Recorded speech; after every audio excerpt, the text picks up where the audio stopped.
धन्यवाद सभापति महोदय, मुझे आज मांग संख्या 16 पर बोलने का जो अवसर दिया।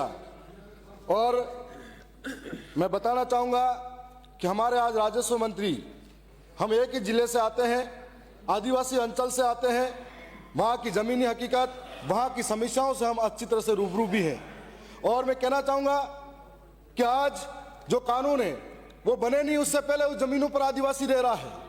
जब राजस्व मंत्री जी राजस्व मंत्री बने थे, आदिवासियों में एक बड़ी उमंग से उम्मीदें थी कि जो लोग बरसों से ज़मीनों पर रह रहे हैं, वो ज़मीन के मालिकाना हक से वंचित हैं, उनको 91 की रसीदें भी अलॉट हैं, लेकिन वन विभाग हो या चारागाह हो या बिला नाम जमीन हो, आज तक वंचित है। हमें उम्मीद थी कि सरकार 2 साल के अंदर शिविरों का आयोजन करेगी और शिविरों का आयोजन के माध्यम से इन गरीब और आदिवासियों के मालिकाना हक मिलेगा, जमीन के पट्टे मिलेंगे, लेकिन ऐसा 2 साल में उम्मीद पूरी नहीं हो पाई। मैं याद करूंगा, आज पूर्व के जो मंत्री हैं नंदलाल जी, वो एक ऐसे मंत्री थे जिन्होंने मंत्री रहते हुए आदिवासियों का बहुत भला किया था। आज आपको भी उनकी विरासत के बल पर सदन के अंदर आए हो तो आदिवासियों को भला आपको करना चाहिए। आज साथ साथ में आप हम एक ही जिले से आते हैं, मेरी विधानसभा के अंदर 54 ग्राम पंचायतें हैं, 54 ग्राम पंचायतों के साथ में एक नगर पालिका है। आपको भी मालूम है, कांग्रेस की सरकार के अंदर मुंगाना को तहसील बनाने की मांग हो रही थी, इस बार भी मांग हो रही थी और ये मांग वाजिब भी थी, लेकिन फिर भी राजनीतिक कारणों से मुंगाना को तहसील बनाने से वंचित किया। मैं इस बार फिर से मांग करता हूं कि मुंगाना को तहसील बनाया जाए और उसके बाद में हमारे यहाँ पर केसरियाबाद और बेडावल को उप तहसील का दर्जा दिया जाए, ताकि जंगलों के अंदर लोग जो बिखरे बिखरे रह रहे हैं उनको आराम मिले। और साथ साथ में आप और हम जानते हैं कि हमारा पालवी एरिया है, इस पालवी एरिया के अंदर हमारे राजस्व गांव के अंदर 5-5 हजार की आबादी में गांव बसा हुआ है और आपका नियम कहता है कि नया राजस्व गांव बनाने के लिए 250 की आबादी होनी चाहिए। तो आपके पास तो ऐसा मौका पहली बार है और पता नहीं आगे मौका आएगा नहीं आएगा। मेरे पास होता तो आदिवासियों का भला ही भला कर देता।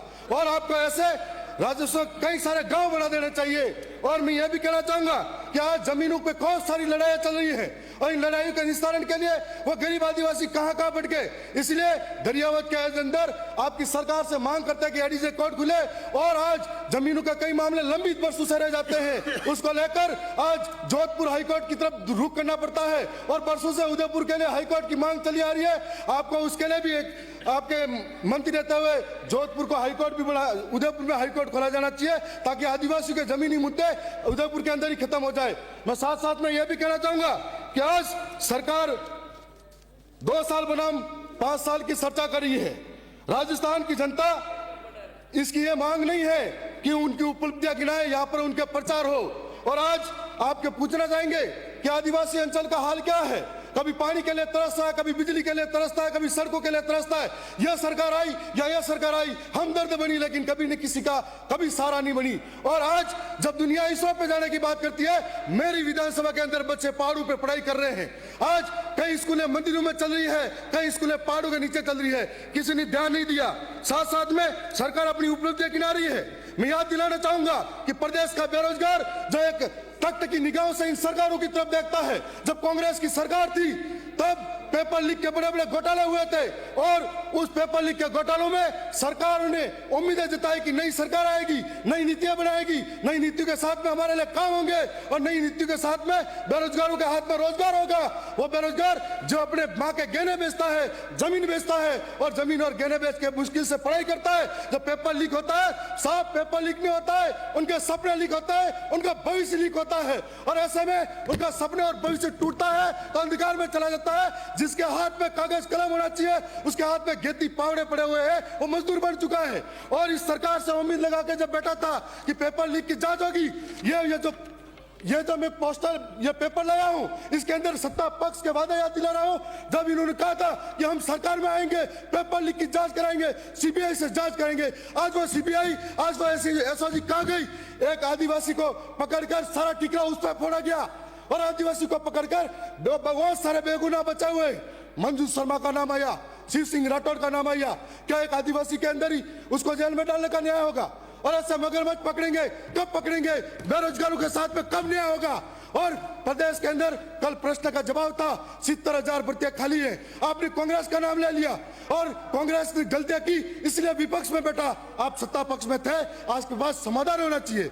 इसके बाद में आपके पास ये इसका बात का समाधान नहीं था। बैकलॉग भर्ती के अंदर ST SC के कई सारे विद्यार्थी आज भी बेरोजगारों के पड़े हैं। आपने कहा 3 साल तक आज गणित और विज्ञान के पद खाली थे, लेकिन उस पदों के बाद में बढ़ने का नाम नहीं था।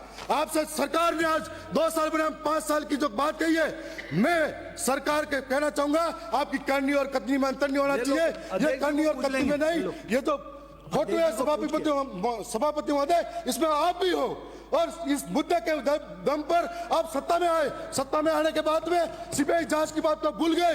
आज बेरोजगार ठगा ठगा महसूस कर रहा है और आज हर भर्ती में OMR सीट के घोटाले के अंदर इस तरीके से हम सरकार से कहना चाहते हैं, यदि आप में अंदर सच्चाई है और सच्चाई की हो तो प्रदेश की जनता के साथ न्याय करें। इन तमाम भर्तियों के अंदर सीबीआई जांच करे, दोषी वंचित अधिकारियों को जेलों में डाला जाए, जो लोग राजनीतिक रूप में संक्षिप्त हैं उनको भी पकड़ा जाए। मैं मानता हूं चोर दोनों तरफ से बैठे हुए होंगे और ये चोर कब बाहर आएंगे, कब बेरोजगारों को न्याय मिलेगा, इसकी मांग करता है पुरजोर तरीके से। और यह भी कहना चाहूंगा कि स्वाभिमान नहीं कहता कि जमीन से सौदा करूं, वक्त बुरा आया तो झेलेंगे मगर झुकेंगे नहीं। और आज ये कहना चाहेंगे कि संघर्षों से हमने जीना सीखा, संघर्षों से जीना सीखा, संघर्ष हमारी गाथा है। सत्ता का कोई शौक नहीं, बस प्रदेश के बेरोजगार और किसान हित का नाता है।